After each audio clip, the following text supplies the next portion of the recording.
Good morning વિદ્યાર્થી મિત્રો. આજે આપણે જળ વિદ્યુત મશક વિશેની ટૂંકનો આકૃતિ દોરી અને સમજૂતી આપીએ. ગઈ વખતે આપણે પ્રકરણ નંબર 14માં એક મુદ્દો બાકી રહી ગયો હતો. હવે અહીં જુઓ છો, આકૃતિમાં બતાવેલું છે બધું કે જળ વિદ્યુત મથક એટલે પાણીમાંથી વિદ્યુત કેવી રીતે આપણે ઉત્પન્ન કરી શકીએ.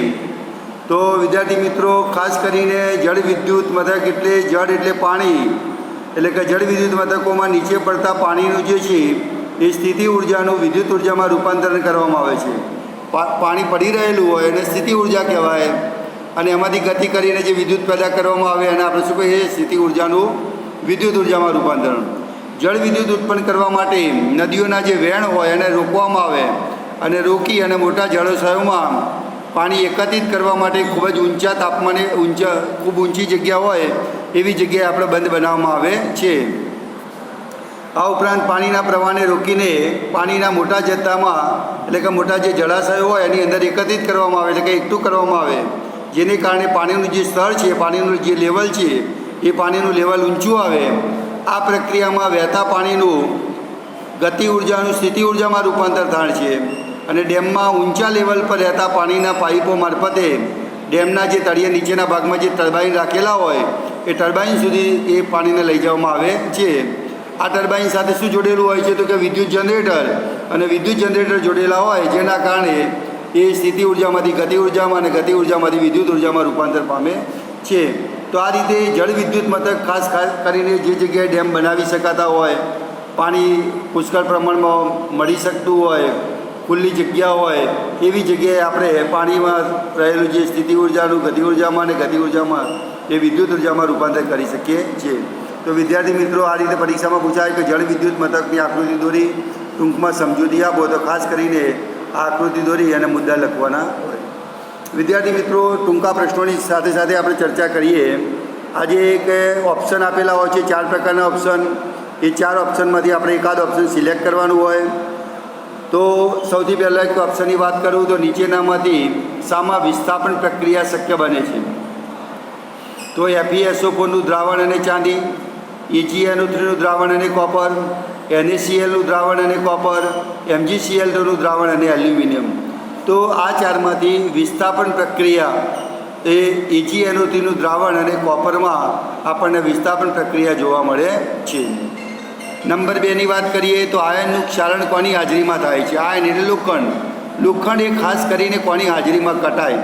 તો ખાસ કરીને આપણે જાણીએ કે લોખંડ એ જે છે એ પાણીની પ્રક્રિયા, એટલે કેવું પાણી? પાછું સામાન્ય પાણી. એ નિશ્ચિત પાણી આપણને આપેલું છે, પણ આપણે ખાસ કયું પાણીની વાત કરવાની? સામાન્ય પાણી. તો આયનનું જે ક્ષારણ જે છે એ સામાન્ય પાણીની હાજરીમાં થાય છે. નંબર 3, તત્વ X, Y અને Z, ગમે તે X એટલે કોઈ પણ તત્વ, Xનું જે છે 2 અને 8 છે, Yની 2, 8, 6 છે, Zની 2, 8, 3 છે. તો કયું વિધાન સાચું છે? X એ ધાતુ છે, Z એ અધાતુ છે, અને Y એ ધાતુ છે. તો અને X અને Y એ ધાતુ નથી. તો વિદ્યાર્થી મિત્રો, આપણને 4માંથી આપણને ખબર પડી જાય કે X અને Y એ જે છે એ ધાતુ છે નહીં. વિદ્યાર્થી મિત્રો, નંબર 4ની વાત કરું, મેં તમને શીખવાડ્યું છે કે ગેલ્વેનાઇઝ લોખંડ કોને કહેવાય? તો લોખંડ ઉપર જે ઝીંક ધાતુ ચડાવવાની જે પ્રક્રિયા જે છે એને આપણે શું કહીએ છીએ? ગેલ્વેનાઇઝ લોખંડ. કેમ?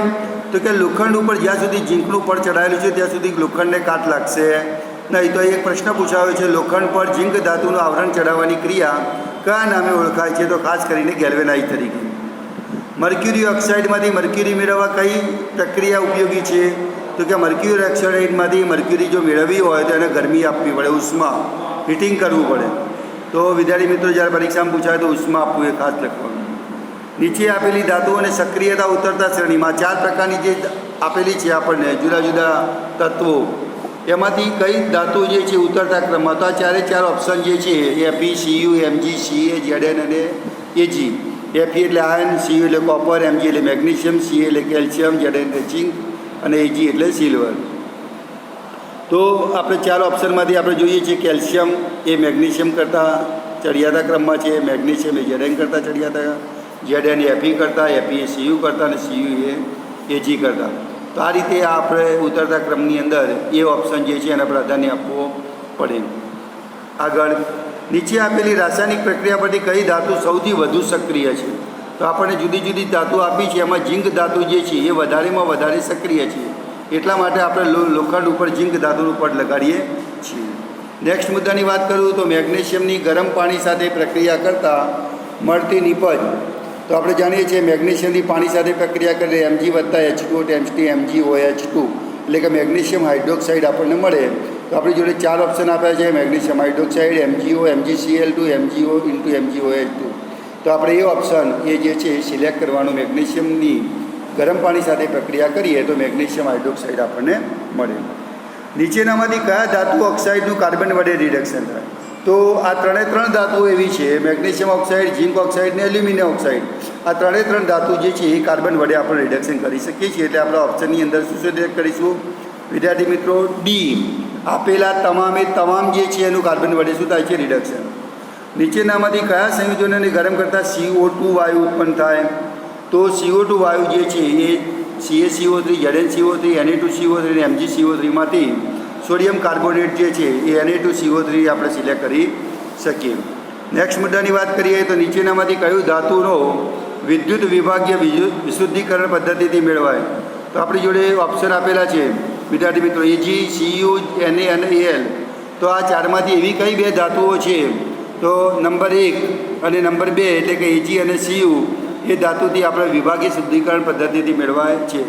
સૌથી પહેલાં આપણે 4 ઓપ્શનો પર નજર દોડાવવામાં જે આપણને એમ લાગતું હોય સચોટ કે જે જવાબ સચોટ છે, ધારો કે 2 જવાબો સચોટ લાગતા હોય તો બંને તરફ નજર દોડવાની. એમાંથી વધુ સચોટ લાગતું હોય તો એવા ઓપ્શન ઉપર આપણે સિલેક્ટ કરવાનું છે. એટલે સિલેક્ટ કરવામાં વિદ્યાર્થી મિત્રો ખાસ ધ્યાન રાખવાનું, કોઈ પણ ખોટું સચોટ ના થઈ જાય, કારણ કે આપણે જાણીએ છીએ ઓપ્શન પદ્ધતિમાં રોકડા માર્ક હોય છે.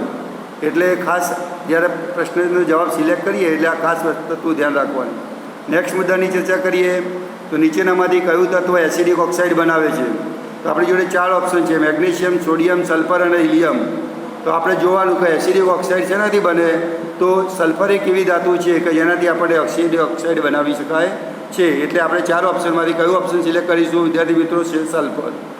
નેક્સ્ટ મુદ્દાની વાત કરીએ તો નીચેનામાંથી કયો ગુણધર્મ અધાતુનો છે?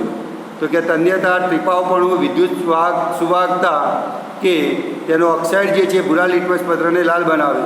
તો અધાતુનો ગુણધર્મ જે છે તો તેનો ઓક્સાઇડ જે છે ભૂરા લિટમસ પત્રને લાલ બનાવે છે. એટલે વિદ્યાર્થી મિત્રો પરીક્ષાની અંદર 2-4 માર્કના પ્રશ્નો આવા પૂછાય છે કે ઓપ્શન સિલેક્ટ કરવાનું.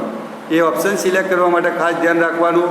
વારંવાર આપણે જે પાઠો જે છે પરીક્ષામાં લગતા પૂછાય એ બધા એ ખાસ વારંવાર પુનરાવર્તન કરવાનું. સાથે સાથે આપણે ખાલી જગ્યાઓની ચર્ચા કરીએ તો સૌથી વધુ તન્નીય ધાતુ કઈ છે? તો આપણે જાણીએ છીએ કે સોનું એ સૌથી તન્નીય, જેમાં તણાવપણું અને ગુણધર્મ ધરાવે છે. ખાલી જગ્યા એ અધાતુ હોવા છતાં ચમકદાર છે. કઈ ધાતુ એવી છે કે જે અધાતુ છે છતાં પણ ચમકદાર છે? તો કે આયોડિન ધાતુ એવી છે એ અધાતુ હોવા છતાં પણ કેવી છે? ચમકદાર. કોપર-2 ઓક્સાઇડનો રંગ કેવો હોય છે? તો કે ખાસ કરીને કોપર-2 ઓક્સાઇડનો રંગ એ બ્લેક હોય છે. નંબર નેક્સ્ટ: કેલ્શિયમની પાણી સાથે પ્રક્રિયા થતાં કેલ્શિયમ પાણીમાં તરે છે અને તે માટે જવાબદાર વાયુ જે છે એ હાઇડ્રોજન છે. ધાતુની કોની સાથે, કયા એસિડ સાથે પ્રક્રિયા કરીએ તો હાઇડ્રોજન વાયુ ઉદ્ભવતો નથી? તો વિદ્યાર્થી મિત્રો ધાતુની નાઇટ્રિક એસિડ સાથે પ્રક્રિયા કરીએ તો હાઇડ્રોજન વાયુ ઉદ્ભવતો નથી. નેક્સ્ટ મુદ્દો છઠ્ઠો: મેગ્નેશિયમ છે, એલ્યુમિનિયમ છે, Fe છે, આ પૈકી કઈ ધાતુ સૌથી ઓછી સક્રિય છે? તો વિદ્યાર્થી મિત્રો આયન જે છે, લોખંડ જેને Fe તરીકે ઓળખીએ, એ ધાતુ સૌથી ઓછી સક્રિય છે. નંબર નેક્સ્ટ: સોનું અને પ્લેટિનમને ઓગાળી શકતો પ્રક્રિયા કયો છે? તો એ જે છે એ એક્વાર્જિયા.